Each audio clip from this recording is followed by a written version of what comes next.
In defense of Mountain Dog Training, Superset Edition. Maybe this will become like a series or something.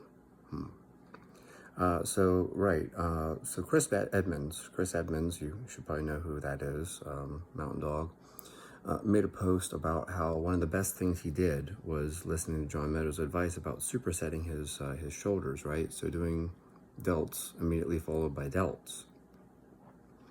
And this is how his shoulders grew. Now, Chris Edmonds has huge shoulders. His delts look like fucking bowling balls.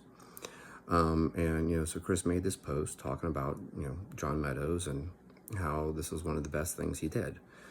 And wouldn't you know, Paul Carter turns around and immediately makes a post about how dumb it is to superset the same muscle group.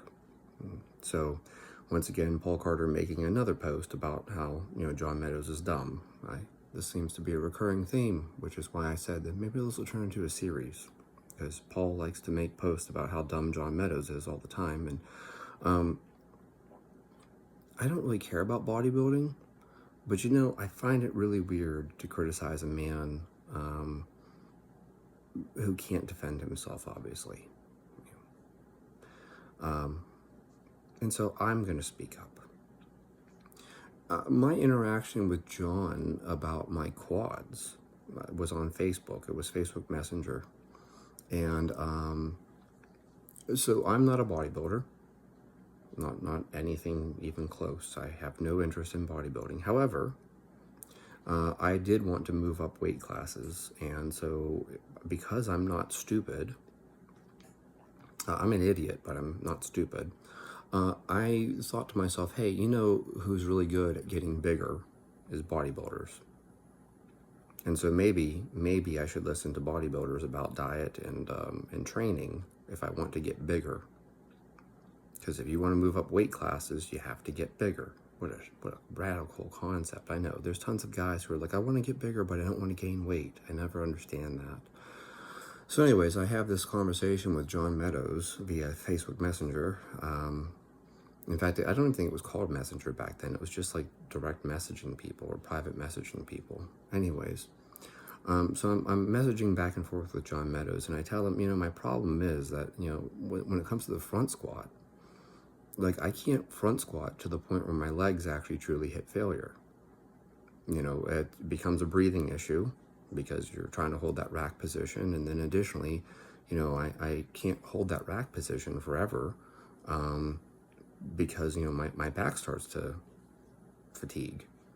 So like my limiting factor in the front squat isn't my legs. I'm not hitting failure. Like, oh, I just can't stand up another rep because my legs are done. I can't stand up another rep because my back is done and I can't breathe. So John offered me this solution, and I am going to tell you that it's very effective, and I will tell you that I hate doing it because it causes me anxiety. Yeah. If you are anxious before your set, this is going to hurt. Now, don't get me wrong, the first time I did it, I had no idea how bad this was going to hurt. And then every time after that, I was like, oh shit, here we go. This is it. So John's suggestion to me was to, put a load on the bar that's, somewhere around 70% and get as many reps as I possibly could. So somewhere between 70 and 75% front squat for as many reps as I possibly could. Rack it and immediately go to leg extensions. Because why? Because you can breathe with leg extensions. That your back isn't an issue. You can just go ahead and cook your legs. Right, so you're doing front squats, which is quads. Very quad dominant. It's not just quads, but very quad dominant. Then immediately going to leg extensions, and I would do leg extensions to failure. So I typically would put like 200 pounds on and just rep out. And with 200 pounds at that time, I probably would get somewhere between 30 and 40 reps, okay, of leg extension. And so like maybe I get like, I don't know, 10, somewhere between like 8 and 11, maybe even 12 reps of front squat. Go into the leg extension and I'd hit failure of, somewhere between 30 and 40 reps. And then this is the best part, because that's not enough. Immediately get up and start doing air squats, as many as you can.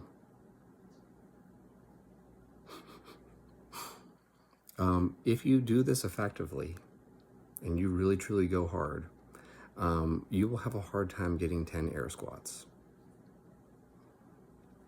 And then what you do is you grab a hold of the rack and you use your hands to support yourself and basically do like a Hatfield air squat, like a hand-supported air squat, and get more reps. And just go until your legs are cooked. How many times do you do this superset? You do this once. This is once. So you do all your front squats, and then your very last set, you do front squats, leg extensions, air squats, and then basically a hand-supported air squat. And your legs will be absolutely fried. Okay? So what did we just do? We like supersetted quads with quads with quads with quads. Legs, legs, legs, legs, legs. We're not supersetting antagonistic muscle groups here. I'm not doing leg extensions and hamstring curls. No. And this worked. Man, did it work. I was super fucking sore, which, people will tell you, oh, soreness is not a sign of a good workout. But I tell you what, if your quads are sore, you know that you worked your quads. Okay? I'm pretty confident that being that my quads were sore and my triceps weren't, that this was working my quads and not my triceps. I don't understand people who claim that soreness doesn't matter. Soreness matters. If your glutes are sore, then you hit your glutes. If doing lunges makes your glutes sore, then you know you were using your glutes. Whatever. People are weird. Anyways, point being, this is basically quads, quads, quads, quads. Right? We're just hammering our legs. And this worked. I got bigger. My legs got really big, actually. It was amazing. I would say that within like 8 weeks, I had to buy new knee sleeves because my quads were that much bigger. So my old, whatever they were, Ray-Ban small knee sleeves. Yes, small. It's okay. I don't give a fuck. You guys tell me I'm small all the time. I had to buy mediums. Okay? So does this work? Yes, this works. Chris Edmonds is correct. John Meadows is correct. And, Paul Carter made some posts talking about how that's like the dumbest thing you can possibly do. It's shit tier or whatever he called it. This is like the worst way for you to train. It's the F tier or whatever he made a post about that, supersetting the same muscle group with, different exercises is the dumbest thing you can possibly do. And I'm here to tell you that not only did it work for John, but it worked for Chris and it worked for me. So in defense of Mountain Dog Training, Superset Edition, yeah, supersetting the same muscle group with different exercises can be a great way for you to get more reps in. In fact, actually, if I remember correctly, I think that Chris Spieler did something similar where he was doing squats immediately followed by leg extensions. And I think he got that from Chris Mason.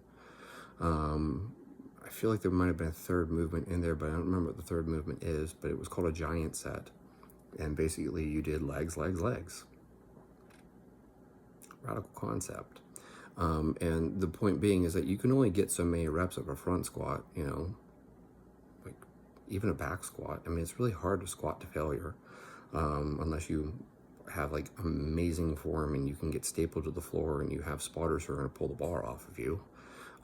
So what you do is you squat as many reps as you can and then go to something like a leg extension where you actually can go to failure. It's much easier and safer for you to go to failure on a machine. And then doing body weight air squats, what's the worst that can happen? I just land on my butt. So again, this is not a terribly dangerous thing to do. If you want to do overhead squats to failure, be my guest. That's maybe not a great choice for you. But, you could take this and apply it to something else. Like you do bench press, as many reps as you can, rack it, and then immediately go to a machine and do, some type of machine press where now failure is very, very safe. Like you are unlikely to somehow, drop the weight on yourself. Deadlift, you could do RDLs till failure or whatever, RDLs to the point where your back is starting to give out, right? And then immediately hop on the hamstrings. Hit a hamstring curl. Why? Because it's much safer for you to fail a hamstring curl than it is for you to fail a deadlift. Like, if your back gives out first, then you're not really hammering your hamstrings. And this just makes common sense. Like, this is just logical things.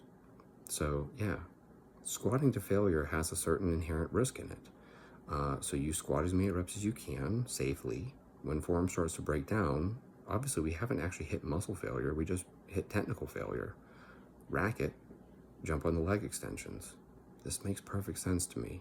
So again, in defense of Mountain Dog Training, Superset Edition.